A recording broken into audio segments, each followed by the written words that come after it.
ಗಣಪತಯೇ ನಮಃ. ಸಮಸ್ತ ವಿಜಯ ಕರ್ನಾಟಕ ವೀಕ್ಷಕರಿಗೆ ನಾನು ನಿಮ್ಮ ಬಾಲಸುಬ್ರಹ್ಮಣ್ಯ ಮಾಡುವ ಅನಂತ ನಮಸ್ಕಾರಗಳು. ಸ್ನೇಹಿತರೆ, ತುಂಬ ಖುಷಿ ಆಗ್ತಾ ಇದೆ. ಸಾಕಷ್ಟು ಜನ ಫೋನ್ ಮಾಡ್ತೀರಾ. ದಯವಿಟ್ಟು ಅಪಾಯಿಂಟ್ಮೆಂಟ್ ತೊಗೊಂಡಿರೋರಿಗೆ ಸ್ವಲ್ಪ ಟೈಮ್ ತೊಗೊಂಡಿರ್ತೀನಿ. ಆ ಟೈಮ್ ನಂತರ ನೀವು ಕಾಲ್ ಮಾಡಿ ಖಂಡಿತ ನಿಮ್ಮ ಒಂದು ಸಮಸ್ಯೆಗೆ ಸಮಂಜಸವಾದಂತಹ ಪರಿಹಾರಗಳನ್ನು ಹುಡುಕೊಡುವಂಥ ಪ್ರಯತ್ನ ನಾನು ಮಾಡ್ತೀನಿ. ಏನು ಕಾಲ್ ಕಟ್ ಮಾಡೋದು ಅಥವಾ ಆಮೇಲೆ ಮಾಡಿ ಅಂದರೆ ಖಂಡಿತ ನೀವು ನೆಕ್ಸ್ಟು ಫೋನ್ ಮಾಡಿ ಅಪಾಯಿಂಟ್ಮೆಂಟ್ ತೊಗೊಳ್ಳಿ. ಆವಾಗ ನಾನು ನಿಮ್ಮ ಒಂದು ಸಮಸ್ಯೆಗೆ ಪರಿಹಾರ ಹುಡುಕೊಡ್ತೀನಿ. ಎಂದಿನಂತೆ ರಾಶಿಗೋಚಾರ ಫಲ, ಅದಕ್ಕಿಂತ ಮುಂಚೆ ಪಂಚಾಂಗ ಶ್ರವಣ. ಶೋಭಕೃತ್ ನಾಮ ಸಂವತ್ಸರ, ಉತ್ತರಾಯಣ, ಹೇಮಂತ ಋತು, ಪುಷ್ಯ ಮಾಸದ ಅಮಾವಾಸ್ಯೆ ತಿಥಿ. ಈ ಒಂದು ಪುರಂದರದಾಸರ ಆರಾಧನೆ ಪುಣ್ಯಕಾಲ.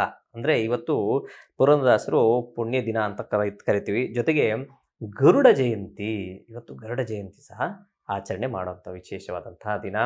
ಆ ಕಾರಣದಿಂದ ಎಲ್ಲರಿಗೂ ಆ ಪರಮಾತ್ಮ ಒಳ್ಳೇದು ಮಾಡಲಿ ಅಂತ ಬಯಸ್ತಾ ರಾಶಿಗೋಚಾರ ಫಲ. ಮೇಷರಾಶಿಯಲ್ಲಿ ಜನನವಾಗಿರೋರಿಗೆ ಸಾಧಾರಣವಾದಂಥ ಶುಭ ಫಲ.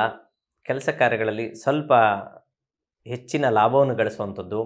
ಸ್ವಲ್ಪ ಮುಂಗೋಪ ಜಾಸ್ತಿ ಆಗುವಂಥ ಸಾಧ್ಯತೆ ಇರ್ತದೆ. ಅದನ್ನ ಗಮನ ಹರಿಸಿ ಕೋಪವನ್ನು ಕಮ್ಮಿ ಮಾಡಿಕೊಂಡ್ರೆ ಇವತ್ತು ಸಂಪೂರ್ಣವಾದಂಥ ಶುಭ ಫಲಗಳನ್ನು ಖಂಡಿತ ಕಾಣ್ತೀರಾ. ಹೆಣ್ಣು ದೇವರ ಒಂದು ಸ್ಮರಣೆ ಮಾಡಿ, ತುಂಬ ಒಳ್ಳೆಯದಾಗುತ್ತೆ.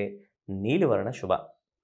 ಮುಂದಿನ ರಾಶಿ ವೃಷಭ ರಾಶಿಯಲ್ಲಿ ಜನನವಾಗಿರೋರಿಗೆ ಸ್ವಲ್ಪ ಹಿರಿಯರಿಂದ ನಿಂದನೆ ಆಗುವಂಥದ್ದು ಅಥವಾ ನಿಮ್ಮ ಅಧಿಕಾರಿಗಳಿಂದ ನಿಮಗೆ ಸ್ವಲ್ಪ ಸಮಸ್ಯೆಗೊಳಗಾಗುವಂಥದ್ದು.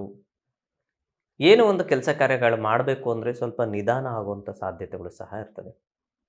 ಇದನ್ನೆಲ್ಲ ವಿದ್ಯುನ್ಮಾನಗಳನ್ನ ನೋಡಿದ್ರೆ ಸ್ವಲ್ಪ ಇವತ್ತು ಸಮಾಧಾನದಿಂದ ಇದ್ದರೆ ತುಂಬ ಒಳ್ಳೆಯದು. ಸೂರ್ಯನಾರಾಯಣನ ಸ್ಮರಣೆ ಮಾಡಿ, ತುಂಬ ಒಳ್ಳೆಯದಾಗುತ್ತೆ. ಕೆಂಪು ವರ್ಣ ಶುಭ. ಮುಂದಿನ ರಾಶಿ ಮಿಥುನ ರಾಶಿಯಲ್ಲಿ ಜನನವರು ಅನಿರೀಕ್ಷಿತವಾಗಿ ಹಣವನ್ನು ಗಳಿಸೋದು ಅಥವಾ ಕಳೆಯೋದು, ಇವೆರಡರಲ್ಲಿ ಒಂದಾಗುತ್ತೆ. ಯಾವುದೋ ಗೊತ್ತಿಲ್ಲದಂಗೆ ಯಾವುದೋ ಒಂದು ಮೆಚುರಿ ಆಗೋಯ್ತು, FD ಇಟ್ಟಿದ್ವಿ, ಅಲ್ಲಿ ಕೊಟ್ಟಿದ್ದೆ, ಇವ್ರು ಕೊಟ್ಟಿದ್ದೆ ಅನ್ನೋ ಥರನೂ ಆಗುತ್ತೆ. ಅಥವಾ ಗೊತ್ತಿಲ್ಲದೇನೆ ಜೇಬಿಂದ ಕಳೆದುಕೊಳ್ಳುವಂಥ ಸಾಧ್ಯತೆಗಳು ಸಹ ಇರ್ತವೆ. ಇದನ್ನು ಎರಡನ್ನೂ ಸ್ವಲ್ಪ ಯೋಚಿಸಿ ವ್ಯವಹರಿಸಿದ್ರೆ ತುಂಬ ಒಳ್ಳೆಯದು. ಮಿಕ್ಕ ಎಲ್ಲ ವಿಚಾರಗಳಲ್ಲೂ ಸಂಪೂರ್ಣವಾದಂಥ ಶುಭಫಲಗಳನ್ನು ನೀವು ಕಾಣ್ತೀರಾ. ನೀವು ಮಾಡಬೇಕಾಗಿರೋಂಥದ್ದು ವಿನಾಯಕನ ಒಂದು ಸ್ಮರಣೆ. ಹಸಿರು ವರ್ಣ ಶುಭ.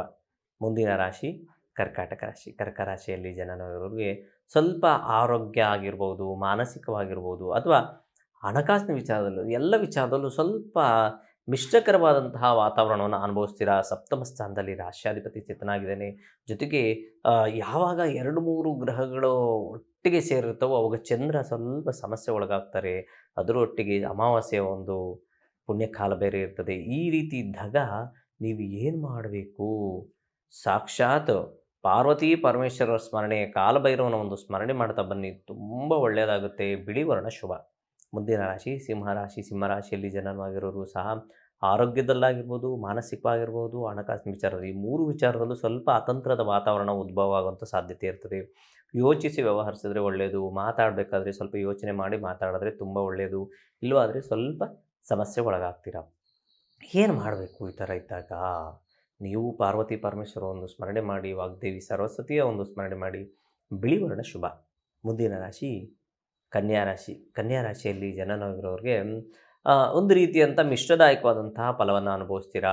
ಶುಭ ಮತ್ತು ಅಶುಭ ಎರಡೂ ಸಮತೋಲನವಾಗಿ ಕಾಣುವಂಥದ್ದು. ಹಣಕಾಸಿನ ವಿಚಾರದಲ್ಲಿ ಸ್ವಲ್ಪ ಸುಧಾರಣೆ ಕಾಣ್ತೀರಾ. ಮಾನಸಿಕ ವಿಚಾರದಲ್ಲಿ ಸ್ವಲ್ಪ ಏರಿಳಿತದ ವಾತಾವರಣವನ್ನು ಕಾಣುವಂಥ ಸಾಧ್ಯತೆ ಇರ್ತದೆ. ಈ ಮಾನಸಿಕ ವಿಚಾರಕ್ಕೋಸ್ಕರ ನೀವೇನು ಮಾಡಬೇಕು? ಚಂದ್ರಶೇಖರನ ಸ್ಮರಣೆ ಮಾಡಿ, ತುಂಬ ಒಳ್ಳೆಯದಾಗುತ್ತೆ. ಗುಲಾಬಿ ವರ್ಣ ಶುಭ. ಮುಂದಿನ ರಾಶಿ ತುಲಾರಾಶಿಯಲ್ಲಿ ಜನನವರಿಗೆ ಸ್ವಲ್ಪ ಲವಲವಿಕೆ, ಸ್ವಲ್ಪ ಸಮಾಧಾನ, ಸ್ವಲ್ಪ ಸುಧಾರಣೆಯನ್ನು ಗಳಿಸುವಂಥದ್ದು. ಹೊಸದು ಏನಾದರೂ ಮಾಡಬೇಕು ಅಂದರೆ ಸ್ವಲ್ಪ ಯೋಚಿಸಿ ವ್ಯವಹರಿಸಿದ್ರೆ ಒಳ್ಳೆಯದು. ಏನೋ ಒಂದು ಸ್ಟೆಪ್ ಇಟ್ಕೋಬೇಕು, ಯಾವುದೋ ಒಂದು ಸೈಟ್ ತೊಗೋಬೇಕು ಅಥವಾ ಯಾವುದೋ ಒಂದು ಅಂಗಡಿ ಓಪನ್ ಮಾಡೋಕ್ಕೆ, ಇಂಥ ವಿಚಾರ ಬೇಕಾಗಿದ್ದರೆ ಸ್ವಲ್ಪ ಯೋಚನೆ ಮಾಡಿ ನೀವು ವ್ಯವಹರಿಸಿದ್ರೆ ತುಂಬ ಒಳ್ಳೆಯದು. ಇಲ್ಲ ಆದರೆ ಸ್ವಲ್ಪ ಸಮಸ್ಯೆಗೊಳಗಾಗ್ತೀರಾ. ಏನು ಮಾಡಬೇಕು ಹಿಂಗಿದ್ದಾಗ? ಹನುಮಂತನ ಒಂದು ಸ್ಮರಣೆ ಮಾಡಿ. ಕೇಸರಿ ವರ್ಣ ಶುಭ.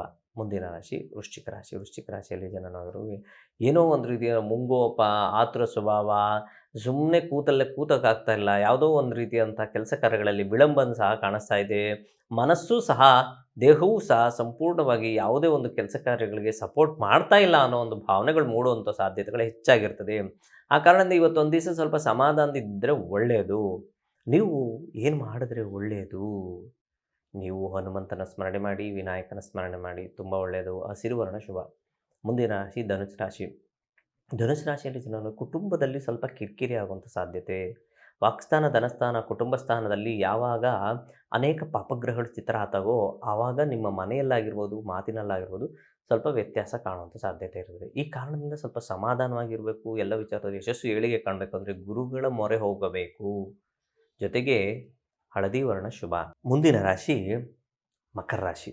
ಮಕರ ರಾಶಿಯಲ್ಲಿ ಜನನವಾಗಿರುವವರಿಗೆ ಸಂಪೂರ್ಣವಾಗಿ ಇವತ್ತು ಅಸಮಾಧಾನವಾದಂತಹ ದಿನವನ್ನು ಕಾಣುವಂಥ ಸಾಧ್ಯತೆ ಹೆಚ್ಚಾಗಿರುತ್ತದೆ. ಎಲ್ಲಾದರೂ ಹೋಗಬೇಕು ಬರಬೇಕು ಅಂದರೆ ಯೋಚಿಸಿ, ಆತುರ ಸ್ವಭಾವ ಬೇಡ, ಗಾಬರಿ ಆತಂಕ ಬೇಡ.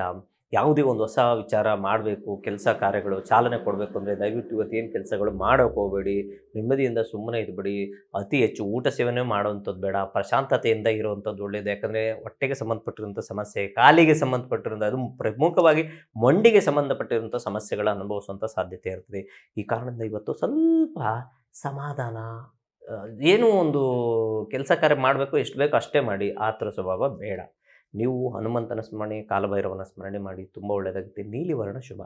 ಮುಂದಿನ ರಾಶಿ ಕುಂಭರಾಶಿ. ಕುಂಭರಾಶಿಯಲ್ಲಿ ಜನನಾಗಿರೋರು ಕೆಲಸ ಕಾರ್ಯಗಳಲ್ಲಿ ವಿಳಂಬ, ಯಾವುದೋ ಒಂದು ಕೆಲಸ ಅಂದ್ಕೊಂಡಿರ್ತೀರ ಅದು ಬೇಗ ಆಗ್ತಾ ಇರಲ್ಲ. ಆ ಕಾರಣದಿಂದ ಸ್ವಲ್ಪ ಮಾನಸಿಕವಾಗಿ ಮತ್ತು ದೈಹಿಕವಾಗಿ ಕಿರಿಕಿರಿ ಆಗುವಂಥದ್ದು. ಹಣಕಾಸಿನ ವಿಚಾರದಲ್ಲಿ ಸ್ವಲ್ಪ ಸುಧಾರಣೆಯನ್ನು ಕಾಣ್ತೀರಾ. ಕುಟುಂಬದಲ್ಲೂ ಸಹ ಸಮಾಧಾನವಾದಂಥ ದಿನವನ್ನು ಕಾಣ್ತೀರಾ. ನೀವು ಏನು ಮಾಡಬೇಕು, ನೀವು ವಿನಾಯಕ ಮತ್ತು ಹನುಮಂತನ ಸ್ಮರಣೆ ಮಾಡಿ. ತುಂಬ ಒಳ್ಳೆಯದಾಗುತ್ತೆ.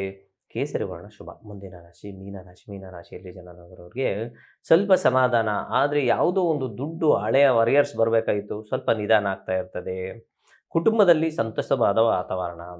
ಈ ಲಾಭದಾಯಕವಾದಂತಹ ಸ್ಥಳಗಳಲ್ಲಿ ಯಾವಾಗ ಅನೇಕ ಪಾಪಗ್ರಹಗಳು ತಿದರಾದಾಗೋ ಲಾಭದಲ್ಲಿ ಕುಂಠಿತವನ್ನು ಸಹ ಕಾಣುವಂಥ ಸಾಧ್ಯತೆ ಇರ್ತದೆ. ಈ ರೀತಿ ಇದ್ದಾಗ ಸ್ವಲ್ಪ ಯೋಚಿಸಿ, ನೀವು ಯಾರ ಹತ್ರನಾದರೂ ಹಣಕಾಸಿನ ವಿಚಾರದಲ್ಲಿ ಯೋಚಿಸಿ ವ್ಯವಹರಿಸಿದ್ರೆ ತುಂಬ ಒಳ್ಳೆಯದು. ಮಹಾಲಕ್ಷ್ಮಿಯ ಸ್ಮರಣೆ ಮಾಡಿ. ಬಿಳಿ ವರ್ಣ ಶುಭ ಅಂತ ಇವತ್ತಿನ ಕಾರ್ಯಕ್ರಮ ಮುಗಿಸ್ತಾ ಇದ್ದೀನಿ. ಪ್ರಪಂಚದಲ್ಲಿ ಪ್ರಾಣಿ ಪಕ್ಷಿ ಜೀವರಾಶಿ ಸಸ್ಯ ಸರ ಜಲಚರ ಎಲ್ಲರೂ ಚೆನ್ನಾಗಿರಲಿ ಅಂತ ಭಾವಿಸೋಣ. ಎಲ್ಲರೂ ಸಮಾನ ಮನಸ್ಕರಾಗಿ ಜೀವನ ಮಾಡೋಣ. ಎಲ್ಲರಿಗೂ ನಮಸ್ಕಾರ.